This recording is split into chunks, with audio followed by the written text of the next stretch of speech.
புறாவோட ஃபெதர்ஸ்லாம் பிடுங்கிடுவோம். சின்ன சின்ன ஃபெதர்ஸ்லாம் தீயில் வச்சு கறக்கிடுவோம். எண்ணெய் ஊற்றி இஞ்சி பூண்டு காஞ்ச மிளகா தனியா சோம்பு மிளகு சீரகம் பட்டை போட்டு நல்லா வதக்கிட்டு அதை அப்படியே அரைச்சி எடுத்துருவோம். அரைச்சாச்சு. இதை அப்படியே புறாவில் தடவி விடுவோம். உப்பு சேர்த்துப்போம்.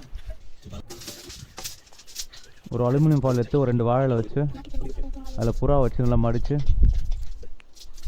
நல்லா பேக் பண்ணிவிடுவோம்.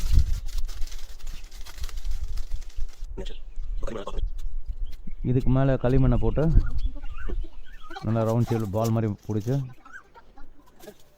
நெருப்பு பற்ற வச்சு ஒரு 1 மணி நேரம் பற்ற வைக்குவோம். 1 மணி நேரம் ஆயிடுச்சு, எடுத்துடலாம். எடுத்து எப்படி வந்துருக்கு பார்ப்போம்.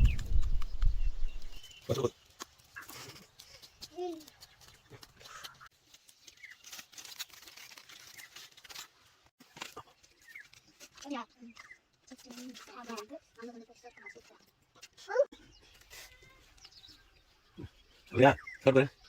Sudah. Sudah. Baca enggak?